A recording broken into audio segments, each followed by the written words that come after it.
목사들 사이에서 가장 부러워하는 목사가 있습니다. 여러분들 어떤 목사를 목사들이 가장 부러워할까요? 제목에 힌트가 나와 있지요. 설교 잘하는 목사들을 목사님들이 부러워합니다. 나도 저렇게 설교 좀 잘 해왔으면 마치게 했었습니다. 그런 고민들을 목사인 저도 사실 늘 하게 됩니다. 매끄러운 논지 전개와 또 호소력, 표현력과 또 지성과 감성이 어우러진 그런 문장, 그리고 청중과의 호흡, 그리고 이미지, 적절한 표현력, 정확한 문장 전달력, 매력적으로 신뢰를 주는 중저음의 보이스, 청중이 원했던 주제의 상황에 대해서 정확히 터치하는 설교, 상황에 따라 듣고 싶은 소리를 시원스럽게 담아내는 그런 호소력 있는 설교가 목사들이 원하는, 어쩌면 제가 원하는 그런 설교가 아닌가 생각이 됩니다. 목사들이 원하는 설교의 이상을 그렇게 말씀드렸는데, 그럼 성도들이 원하는 설교는 어떤 것이 이상적인 설교라 생각이 되십니까? 목사가 생각하는 설교란요, 성도들이 생각하는 설교는 다르더라고요. 모르시는군요. 여러분들이 정말 뭘 원하시는지 정답은요, 간단합니다. 짧은 설교. 정말 짧죠? 답은 명쾌합니다. 짧은 설교가 명설교입니다. 설교를 짧게 하는 것, 강한 임팩트를 받고 짧게 하는 것. 오늘 설교가 길지는 않을 것 같습니다.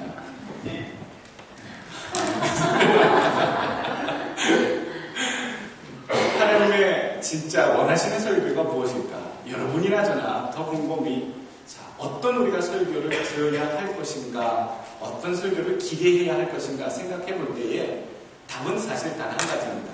성경이 말하는 그대로를 전달하는 설교, 그 말씀을 듣고자 하는 그 설교자의 바램, 청중의 바램이 있어야 된다는 것이지요. 듣는 자나 전하는 자가 모두 다 하나님의 뜻에 부합하는 상태의 설교가 하나님이 원하시는 이상적인 설교다라는 얘기입니다. 여러분, 예레미야 28장에 보게 되면 하나님의 선지자, 눈물의 선지자 예레미야 선지가 나옵니다. 시대적 상황은 이미 바벨론에게 멸망당해서 완전히 짓밟혀서 그 바벨론 제국의 수도로 끌려가고 있는 그런 상황인데요. 그런 상황에서 두 명의 선지자가 서로 상반된 설교를 하지요. 한 명 하나냐 선지자는 너희들에게 꿈과 소망이 있다. 3년 내에 이 비참한 현실이 뒤바뀌어서 하나님이 놀라운 은혜로 너희들을 회복시키실 것이고, 다 빼앗긴 성전의 기물들이 다시 회복되고 돌아올 것이며 너희 가정이 평안을 얻을 것이다. 아멘! 그런 설교를 하는 하나냐 선지자가 있었고요. 반대로 하나님의 또한 선지자 예레미야 선지자는 백성들에게 그렇게 선포합니다. 너희가 끌려갈 것입니다. 하나님의 징벌을 받아 저주를 받아 고생길에 오를 것이다. 그리고 70년 동안에 그곳에서 고생하며 힘든 시절을 보낼 것이고되, 너희들은 지금 너희들 짓밟은 민족을 저주하거나 미워하지 말고 오히려 저들의 평안을 위해서 기도하라. 그 땅의 평안함을 위해서 기도하라. 그리고 그 안에서 너희가 70년 동안 잘 연명할 수 있기 위해서 너희들이 기도하라. 여러분, 같은 상황이라면 어느 선지자의 메시지가 참 메시지고 희망을 주는 메시지고 하나님의 메시지라고 여겨지시겠습니까? 그 당시에 하나냐 선지자는 백성들에게 있어 참 선지자처럼 여겨졌고요. 예레미야 선지자는 있어서는 안 돼 아주 거짓 선지자요. 마음에 어떤 참 좌절과 절망을 안겨주는 몹쓸 선지자로 이스라엘 백성들의 눈에는 비춰졌을 것이다 라는 생각을 많이 해보게 됩니다. 하나님의 말씀을 듣는 것, 하나님의 말씀을 전하는 것 모두 다 귀합니다. 중요한 것은 하나님이 원하시는 말씀 그대로를 전하는 것과 그대로를 받는 것이 하나님 말씀에 하나님 원하시는 바이다.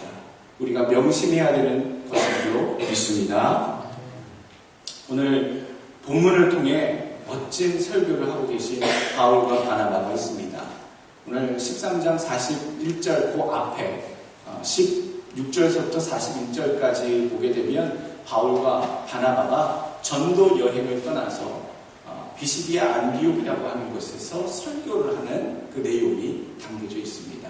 그 설교의 내용은요, 애굽으로 또 민족이 이주하게 되었고 거기서 큰 민족을 이루어서 하나님께서 광야를 거쳐 불순종하는 자들이 또 가나안 땅에 들어가기까지 베푸신 은혜와 또 가나안 땅에서 사사시대와 또 왕 다윗과 사울 왕을 세우시고 또 그 이후로 주님을 보내시기까지 그 백성들을 긍휼히 여기시고 살아가시는 그 은혜에 사모하는 과정 가운데 예수 그리스도께서 구원자로 오셨고 그것을 믿는 자마다 영생을 얻게 된다라고 하는 메시지를 간략하게 선포하고 있습니다. 내용은 축약되었습니다만 그런 내용의 설교를 지금 16절에서 41절까지 그러니까 바울과 바나바가 지금 사람들에게 설교를 하고 있는 내용입니다. 1차 전도 여행은 지금 비시디아 안디옥이라고 하는 곳에서 하고 있는 겁니다. 그 비시디아 안디옥에는 어떤 사람들이 살고 있었느냐? 유대인들이 참 많이 이주해서 살고 있었습니다.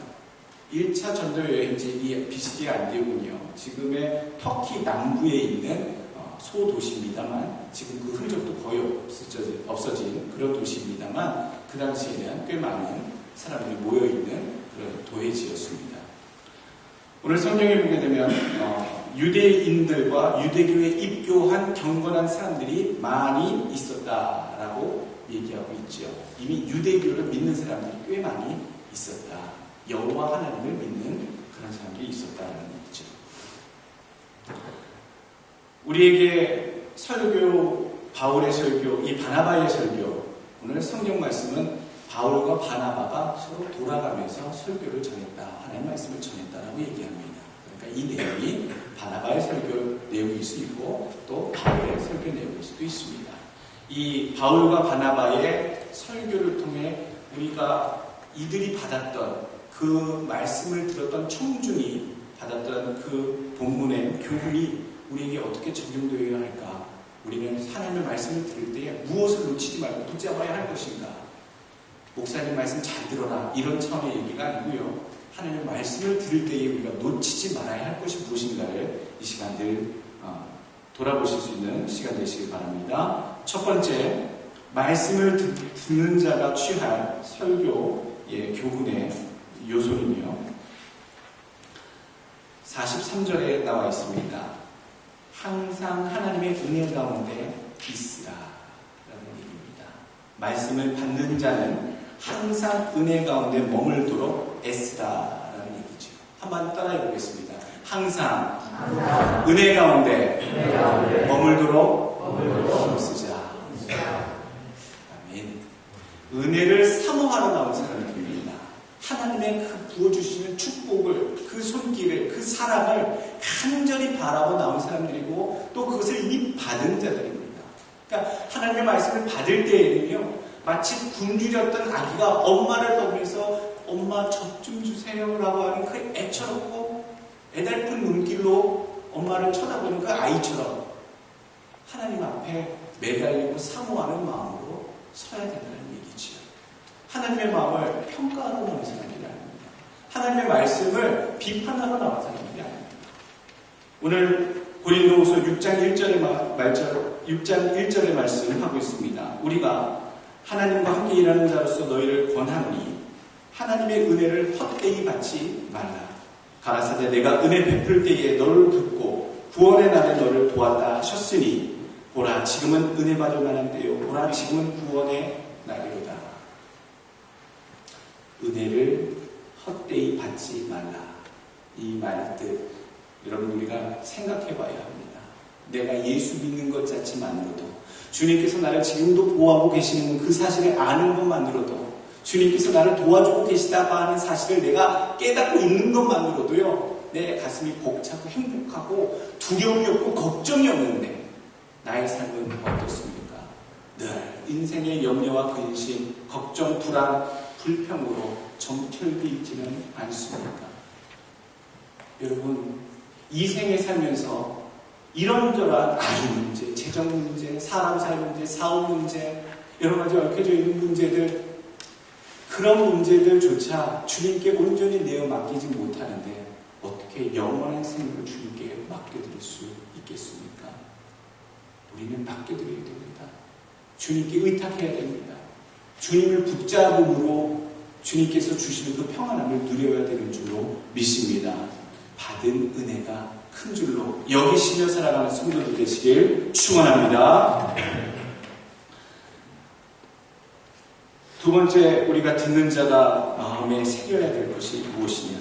말씀을 듣고 기뻐하며 믿으라. 자, 한번 해봅시다. 말씀을 듣고 기뻐하며 믿으라. 말씀을 듣고 괴로워하는 사람들이 있습니다. 말씀을 들을 때에, 하나님 말씀을 들을 때에 다 괴로워하는 사람들이 있습니다. 그 말씀의 뜻이 무엇일까요? 말씀을 듣고 기뻐해야 되는 것이 상책인데 당연할 것 같은데 괴로운 자들도 있어요. 왜? 회개해야 할 자들은 마음이 괴롭습니다. 하나님께 자복해야 할 자는 마음이 괴롭습니다. 주님께서 그 말씀을 통해 회개하라고, 자복하라고, 돌아오라고 지금 말씀하시기 때문에 내 마음의 깊숙한 곳을 지금 찌르고 계시다라고 성경은 말하고 있습니다. 여러분, 그래도 기뻐해야 합니다. 그러나 죄로 버무려진 나, 세상에 악으로 가득 찬 나를 구원하시겠다고 하나님의 말씀을 내 귓가에 들려주시니 여러분, 거기 얼마나 큰 은혜입니까? 나같이 부패하고, 나같이 교묘하고, 나같이 참 보잘것없는 인생을 하나님께서 강권적으로 사랑하셨다는 것 생각한다면 우리는 복음의 말씀, 하나님의 말씀을 들을 때에 기뻐하고 오늘 그것을 믿어야 되는 줄로 믿습니다. 48절, 47절에 한번 보십시오. 오늘 듣고 기뻐하며 하나님의 말씀을 찬송하며 영생을 주시기로 작정된 자는 다 믿더라 라고 얘기합니다. 하나님의 말씀을 들을 때에 기뻐했고요. 그 들은 내용을 다 믿었다. 하나님은 이방인을 위해서 사도들을 보내셔서 작정된 자를 다 믿게 하시는 분이십니다. 여러분들 예수님 어떻게 믿게 되셨습니까? 여러분들이 핏줄로 유대인이십니까? 우리는요, 유대 민족도 아니고요, 참 이스라엘 근처에 사는 사람들도 아닙니다. 그럼에도 불구하고 하나님의 역사 속에서 수없이 많은 이방인들을 향해 보내신 선교사들을 통해서 구원의 복음을 우리에게까지 열어주셨고 우리가 주의 전에 지금 당도한 줄로 믿으시길 바라겠습니다. 이 놀랍고도 비밀스러운 하나님의 계획 속에, 구원의 계획 속에 내가 지금 포함되어 있다 라고 하는 사실을 기쁨으로 여기시고 그것을 믿으시는 성도들 되시길 축원합니다. 세 번째, 우리가 말씀을 듣는 자가 깨달아야 할 것, 오늘 주시는 교훈은요, 영생을 얻기에 합당한 자가 되라라는 얘기입니다. 영생을 얻기에, 한번 따라합시다. 영생을 얻기에 합당한 자가 되라.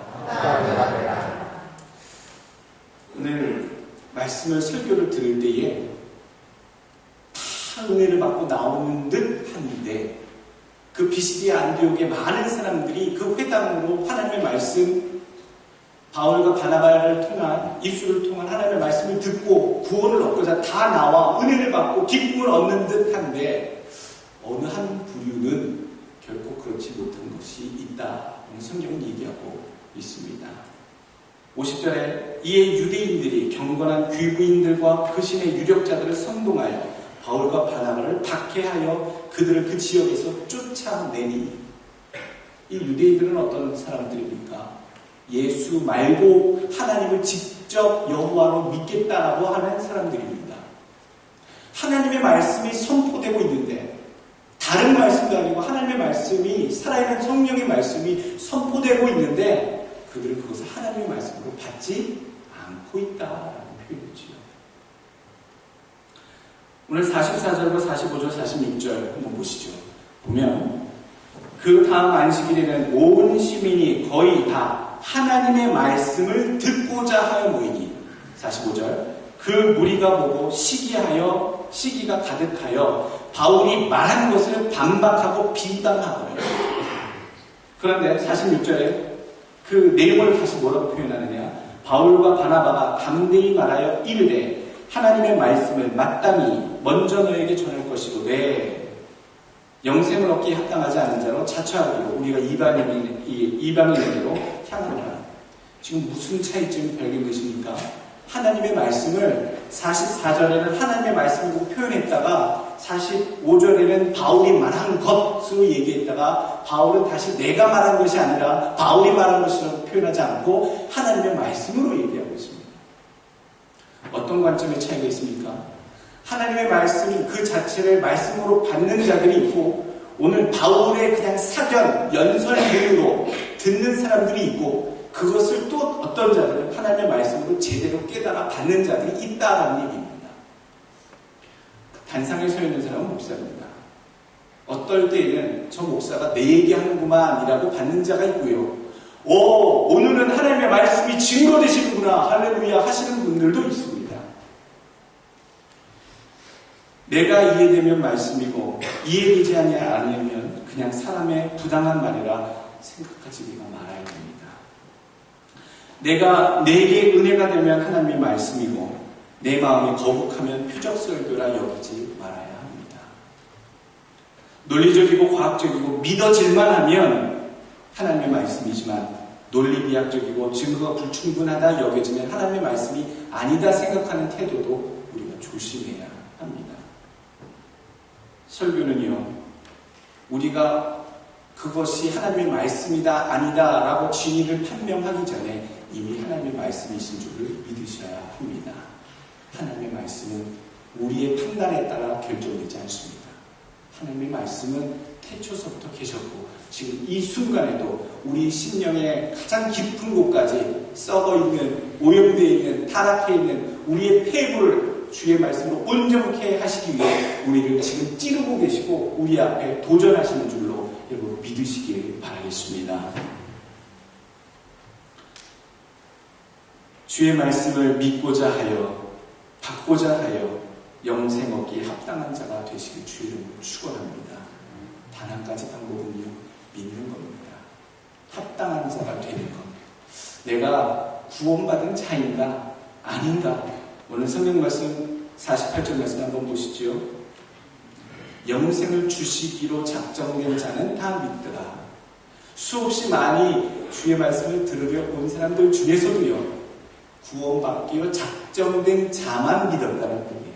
안 믿는 사람도 있었다는 것이죠. 그 얘기는 하나님의 말씀을 들을 때에 믿고자 하는 자는 반대로 하나님이 영생을 주시고자 작정된 자이다 라고 하는 확증이 되는 것이다 라는 사실입니다. 다른 것 없습니다. 예정론이 무엇입니까? 운명론입니까? 아닙니다. 하나님께서 주의 말씀을 선포할 때에 그것을 믿음으로 믿고자 하여 그것을 확정하는 자가 주께서 영생을 주시고자 하는 자인 것을 보여드리는 것, 확증하는 것이 주께서 말한 예정론입니다. 여러분들 믿음을 붙잡으십시오. 그래서 내가 주께서 구원하실 영생을 주시기로 합당히 여기시는 자임을 세상 가운데 하나님 앞에 보이시는 믿음 되시길 축원합니다. 네 번째 우리가 얻어야 할 교훈이 있습니다. 성령 회방죄를 주의하라. 한번 따라해 봅시다. 성령 회방죄를 주의하라. 원래 성령 회방죄라는 그 내용은 성령을 회방하는 죄에 대해서 그렇게 우리가 많이 듣습니다. 마가복음 3장 28절에 그런 표현이 나와 있죠. 내가 진실로 너에게 이르노니 사람의 모든 죄와 무릇 회방은 사하심을 얻되 누구든지 성령을 회방하는 자는 사하심을 영원히 얻지 못하고 영원한 죄에 처하느니라 하신 예수님의 말씀입니다. 성령 회방죄가 무엇이냐? 성령님이 어떤 일을 하십니까? 하나님의 복음을 선포하시는 일을 하십니다. 주의 백성을 구원에 이르도록 이끄시는 일들을 하십니다. 그러니까 성령께서 구원의 길을 여시고 인도하시는 것을 해방하는 것, 거절하는 것, 배척하는 것, 이 모든 것들이 다 성령 해방죄예요. 여러분, 내가 예수 앞에 성령께서 내 안에 들어오시고자 하는데 나가시오. 나는 성령님 같은 거 안 믿소. 예수 이름 같은 거 안 믿소. 라고 배척하는 게 성령 해방죄입니다. 구원은 얻겠습니까? 안 얻겠습니까? 그건 용서 자체가 되는 것이 아니에요. 성령께서 나를 구원하시고자 내게 나오시는데 거절합니다 라고 내치는 죄는 어떻게 구원할 수 있는, 용서하심을 받을 수 있는 방법 자체가 없는 큰 죄라는 얘기입니다. 영원히 지옥으로 갈려질 수밖에 없는 그런 죄, 용서하심을 받지 못하는 죄가 오늘 성령 해방죄입니다. 오늘 성령 해방죄를 주의하라, 이 얘기가 왜 여기 나왔느냐, 51절의 말씀 한번 보시죠. 두 사람이 그들을 향하여 발에 티끌을 떨어버리고 이고니온으로 가거늘. 오늘 많은 사람들이 나와서 하나님의 말씀을 듣고 기뻐하며 구원의 길을 올라탔습니다.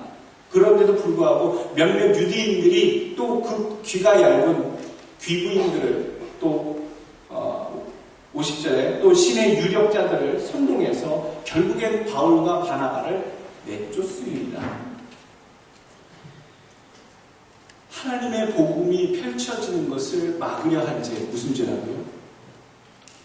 복음 증거로 회방하는 죄, 무슨 죄라고요? 선교사님이 마을에 들어가서 복음 전하고 있는데 그 선교사님을 배척하고 내쫓는 죄, 무슨 죄겠어요? 성령방죄예요. 이렇게 오늘 성경에 성령을 회방한 죄에 대해서는 하나님의 심판을 피할 수가 없다라는 얘기가 발에 티끌을 떨어버린다라고 하는 표현으로 나오게 됩니다.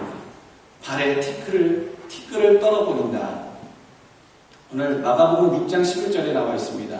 어느 곳에든지 너희를 영접지 아니하고 너희 말을 듣지도 아니하거든. 예수님께서 제자들을 파송하셔서 전도하러 보내셨을 때 배척하는 자들에 대해서 이렇게 하라라고 하신 말씀입니다. 그러하거든 거기서 나갈 때에 발 아래 먼지를 떨어버려 저희에게 증거를 삼으라 하시니, 예수 안 믿겠다고 싫다고 배척하면 발등에 먼지를 털어버리라. 이게 무슨 의미일까? 오늘 많은 그 해설은 이렇게 의미를 전달하고 있습니다.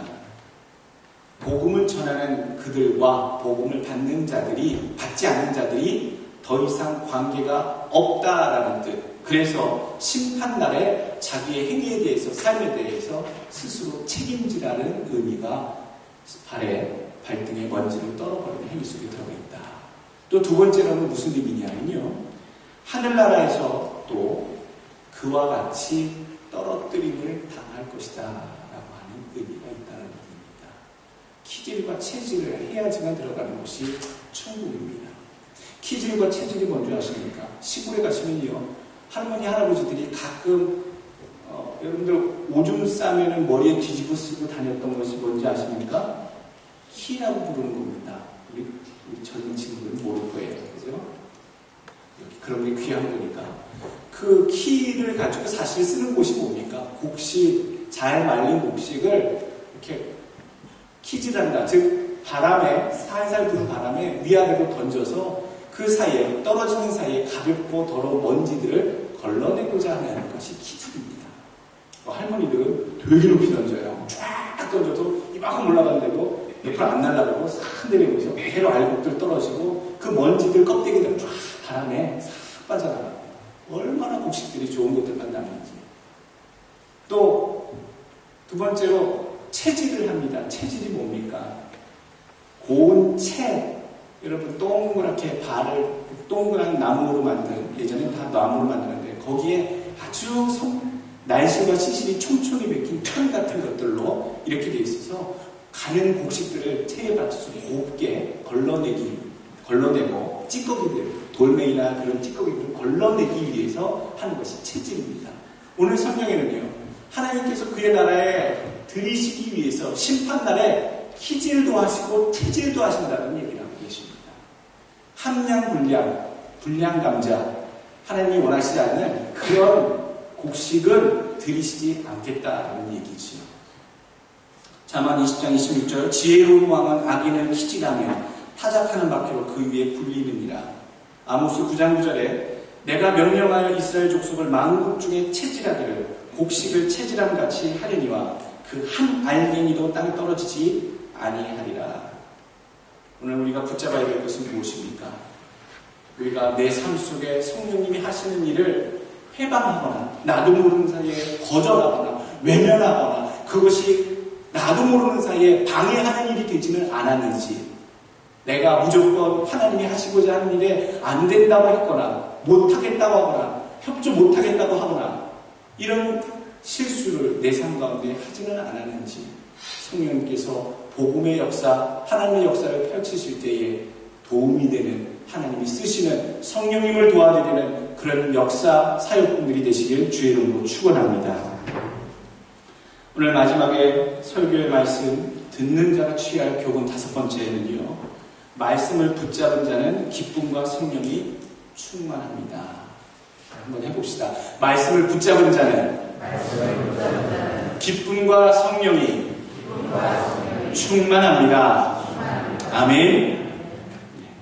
오늘 본문은 쫓겨났어요. 결론은 쫓겨났어요. 하나님의 말씀을 비스비히 알리기 위해서 그렇게 강력하게 외치고 많은 사람들이 나와서 예수 믿겠다고 막 부야성을 이루었는데도 불구하고 결론은 쫓겨났다. 결과적으로 보면 전도하다가 결국 쫓겨났는데 마지막 52절에 뭐라고 얘기하겠습니까? 쫓겨났는데도 제자들은 기쁨과 성령이 충만하니라. 아멘. 이게 무슨 조합입니까? 거기를 성령의 역사로 휘잡아서 완전히 사람들이 변화가 되고 심지어 대적했던 유대인들조차도 눈물을 흘리며 하나님의 사람들이 되었더라라고 하면 진짜 기가 막힌 극적인 그런 더 이야기가 됐을 법한데도 오늘 그렇지 않고 쫓겨났는데도 기쁨이 가득하고 성령이 충만하다라고 내고 있어요. 무엇 때문에 그렇게? 무엇이 마음이 기뻐서 제자들은 마음에 기쁨이 있고 성령이 충만했을까요? 제자들의 마음은 상황과 조건에 좌지우지되지 않았다는 얘기입니다. 오늘 52절 그 앞에 51절 잘 보십시오. 그 사이에 그들이 기뻐한 이유가 있습니다. 51절 두 사람이 50절입니다. 죄송합니다. 이에 유대인들이 경건한 귀부인들과 그 신의 유력자들이 선동하여 바울과 바나바를 박해하게 하여 그 지역에서 쫓아내니 끔찍한 상황인데 그 앞절을 보시면 주의 말씀이 그 지방에 두루 퍼지니라. 어쨌거나 사도들은 핍박을 받아 쫓기는 참 비참하고 안타까운 처지가 되었으나 주의 말씀이 그 지방에 어떻게 퍼진다고요? 두루두루 퍼지고 있다는 얘기입니다. 비록 주의 제자들은 핍박받아 참 불쌍한 처지가 되어 쫓겨났지만 어찌되었든지 간에 하나님의 말씀이 그 지역에 퍼졌다는 것이 누구에게 기쁨이 되었습니까? 제자들에게 기쁨이 되었다는 겁니다. 쫓겨나서 열받아서 분기가 가득하여 씩씩거리고 떠나갔어야 하지만 그들은 성령이 충만하여 떠나갔다는 얘기입니다. 여러분, 우리가 품어야 될, 말씀을 붙잡은 자들이 품어야 될 그런 자세가 무엇입니까? 내 삶에 돈 몇 푼 돈 잘 벌려서 애들이 또 잘 돼서 내 하는 일마다 다 형통해서 내 눈에 들어오는 것들이 다 행복한 일들이 연속돼서 그래서 우리의 기쁨으로 다 사는 것, 그 기쁨들도 기쁨이지만요, 가장 근원된 기쁨을 잡으시라는 얘기입니다.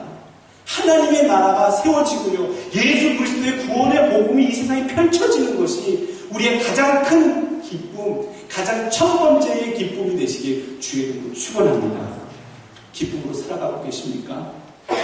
오늘 주시는 말씀, 설교를 들을 때에 기억해야 될 것이 있습니다.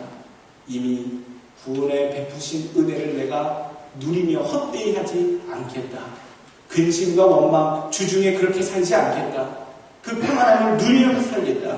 또한 믿고자 하는 그런 영생을 취한 자인 것을 확증하기 위해서 내가 열심히 믿겠다.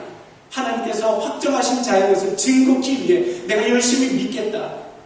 또 복음의 그 기쁨을 내 마음에 품어서 내 육신은 때로 상황 속에 억울하기도 하고 화가 나기도 하고 속상하기도 할 때가 있지만 성령님 주신 그 마음으로 성령 충만하여 복음 전파됨을 인하여 기뻐하는 삶을 살겠다. 여러분, 그런 설교를 듣는 청중이 되시길, 경건한 유대인들처럼 되시길 주의 이름으로 축원합니다.